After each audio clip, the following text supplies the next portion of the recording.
दिल्ली की आबकारी नीति से जुड़े कथित घोटाले में सुप्रीम कोर्ट ने मुख्यमंत्री अरविंद केजरीवाल को जमानत दे दी है। सीबीआई मामले में मिली जमानत के बाद अब जल्द ही सीएम केजरीवाल जेल से बाहर आ जाएंगे। हरियाणा विधानसभा चुनाव से पहले दिल्ली के सीएम अरविंद की जमानत को आम आदमी पार्टी के लिए बड़ी राहत के तौर पर देखा जा रहा है। माना जा रहा है कि सीएम केजरीवाल के आने से चुनाव के बीच आपकी कोशिशों को और धार मिलेगी और हरियाणा चुनाव के लिए प्रचार कर पाएंगे। शराब घोटाले जुड़े कथित मनी लॉन्ड्रिंग केस में सीएम अरविंद केजरीवाल को ईडी ने 21 मार्च 2024 को गिरफ्तार किया था। उनसे 10 दिन तक पूछताछ की गई, जिसके बाद 1 अप्रैल को उन्हें तिहाड़ जेल भेज दिया गया।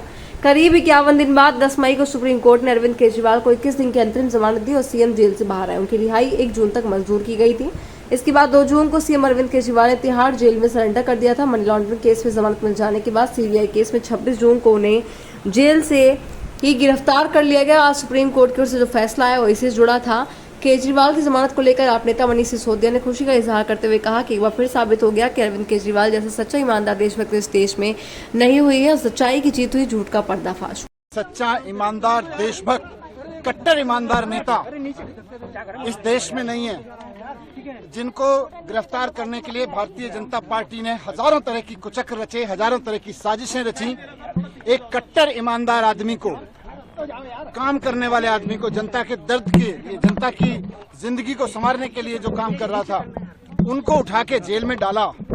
इससे बड़ा पाप लोकतंत्र के इतिहास में नहीं हुआ।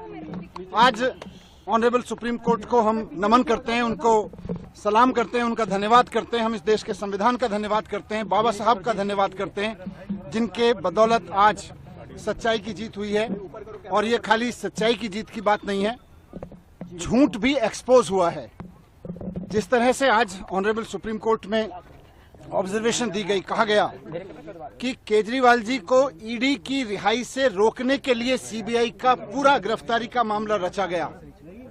हम बार बार कह रहे थे, सिंघवी साहब ने, हमारे जो सीनियर एडवोकेट थे, उन्होंने ऑनरेबल कोर्ट के सामने बार बार ये शब्द दोहराया कि ये इंश्योरेंस अरेस्ट था।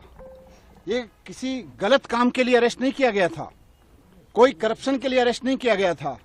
भारतीय जनता पार्टी चुनाव में नहीं जीत पाती, पार्टी को नहीं तोड़ पाती, तो एक इंश्योरेंस अरेस्ट किया गया कि इस आदमी को जेल में डाल दो तो इनकी पार्टी टूट जाएगी, इनकी सरकारें ध्वस्त हो जाएंगी।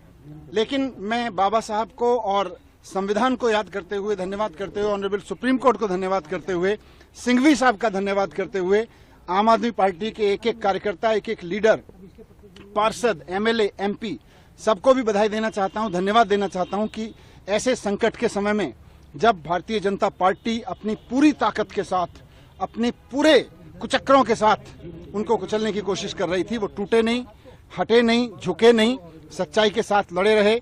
सच्चाई की जीत हुई है, हम बहुत खुश हैं। आने वाले समय में इससे और सच्चाई के लिए लड़ने वालों को ताकत मिलेगी। बात सिर्फ केजरीवाल जी की नहीं है, जो भी आदमी सच्चाई के लिए लड़ रहा है उसको ताकत मिलेगी। ये हमारे सबके लिए बहुत भावुक पल है। हमारे बड़े भाई, हमारे मित्र, हमारे गुरु केजरीवाल जी, जिनको इस तरह से अंदर डाला गया जेल में, सबके लिए बहुत दुखद क्षण था। एक एक कार्यकर्ता के लिए बहुत दुखद क्षण था। लोग रोए हैं उनके लिए, इस बात के लिए लोग रोए हैं। लोगों ने प्रार्थनाएं की हैं, लोगों ने दुआएं की हैं, उनकी आज दुआएं सफल हुई हैं। मैं उनको भी धन्यवाद करना चाहता हूं। मैं ईश्वर को भी धन्यवाद करता हूं कि उन्होंने हमारी सुनी। अभी पूरी लीगल प्रोसेस होगी। ऑनरेबल सुप्रीम कोर्ट के आदेश के अनुसार जिस तरह का लीगल बॉन्ड वगैरह है, उसके बाद में वहां से एक बार सारी फॉर्मेलिटीज पूरी होने के बाद में हमारे वकील जैसे हमें निर्देशित करेंगे। फिलहाल हम अभी सभी मित्र लोग, सभी पार्टी के लोग, कुछ लोग मेरे साथ में, हम लोग साथ में थे। अभी हम केजरीवाल जी के घर जाएंगे। उनकी माताजी, जो हम सबकी माताजी हैं, आदरणीय हैं, उनके आशीर्वाद लेंगे, पिताजी का आशीर्वाद लेंगे, भाभी जी के साथ मिलेंगे। अभी हम वहां जा रहे हैं।